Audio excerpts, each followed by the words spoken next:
Hello, doctor Susan Yadav, head of Baba Gangaram physiotherapy clinic, Kakadev Kanpur. आज मैं आपको बताऊंगा कि सेरेब्रल पैल्सी क्या होती है, यानी सीपी चाइल्ड क्या होता है। तो सीपी चाइल्ड जो होता है ये हमारा न्यूरो डिसऑर्डर बीमारी है, जो ब्रेन के जो हमारा सेरेब्रल पार्ट होता है वो अफेक्टेड होता है, जिसकी वजह से हमारा मोटर फंक्शन जो होता है वो डिसेबल हो जाता है। अगर इसको देखें कि ये कब होता है, तो ये होता है पहले तो 3 फेज में होता है। ये प्रीनेटल होता है यानी बर्थ से पहले, और पेरीनेटल यानी द बर्थ के दौरान, और तीसरा होता है पोस्टनेटल यानी बर्थ के बाद। जो पेरीनेटल होता है इसमें क्या होता है, ये किसी वायरस की वजह से, जैसे रूबेला वायरस हो, हर्पीज वायरस हो, इसकी वजह से होता है।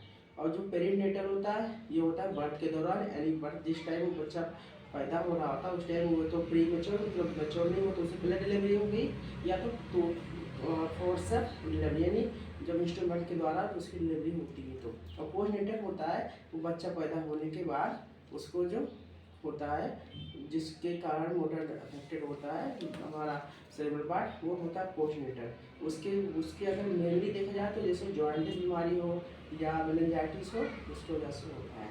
अब इसके जो लक्षण होंगे वो क्या होगा कि ये मतलब अगर लक्षण देखा जाए तो ये हेड को रोक नहीं पाता है, इसके हाथ पैर का जो मूवमेंट होता है वो प्रॉपर मूवमेंट नहीं होता है, अपने आप को बैलेंस नहीं कर पाता है, उसका कोऑर्डिनेशन गड़बड़ हो जाता है पेशेंट को। और पेशेंट वो रोएगा बहुत ज़्यादा, सोएगा तो वो कम समय के लिए सोता है, उसके बाद नहीं सोता है, और उसकी और आँखें उसकी मूवमेंट करती रहती है, वो भी नहीं रुकती है।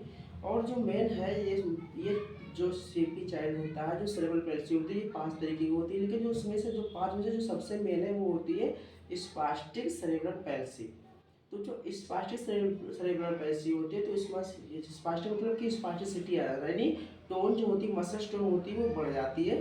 तो मसल टोन को हमें कम करके जो हमारी मसल्स होती है उनको बैलेंस में लाना होता है। तो हम मसल्स टोन कम करने के लिए हम स्ट्रेचिंग देते हैं, आइस पैक लगाते हैं, पीएनअप करवाते हैं, और बहुत सारी एक्टिविटी एक्सरसाइजें करवाते हैं, बैलेंस मूवमेंट एक्सरसाइजें करवाते हैं, जिसकी वजह से हमारा बैलेंस बन जाता है। उसमें पैसिव एक्सरसाइज होंगी, कुछ एक्टिव एक्सरसाइज होती है जो पेशेंट को मैनेज करने के लिए देते हैं। मैंने कि जो बच्चा है उसका पोस्चर सबसे बहुत अच्छे तरीके से करेक्ट करना पड़ता है।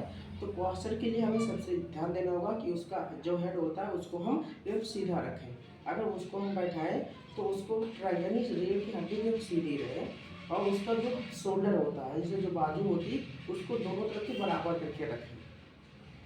और उसके बहुत सारे हैं जो उसको हमेशा जो बच्चा होता है उसको हमेशा ऐसे जगह पे रखो कि वो गिरने के चांस, क्योंकि उसमें फियर ज़्यादा, बच्चा डरता बहुत रहता है, वो गिरने के चांस उसके ज़्यादा रहते हैं। तो मेन हमारा पर्पज है कि पेशेंट का या बच्चा जो है जो स्लीपी चाइल्ड है उसको बैलेंस यानी कोऑर्डिनेशन करना उसको बहुत ज़रूरी है। इसलिए उसको हम एक्सरसाइज के थ्रू और माइनॉरिटी के थ्रू इसलिए हम वाइब्रेशन देते हैं, और आइसपैक लगा के उसका हम मतलब जो मसल टोन कम करके और पेशेंट की मसल्स को स्ट्रॉन्ग करेंगे, और फिर वो अपने आप मूवमेंट आ जाता है।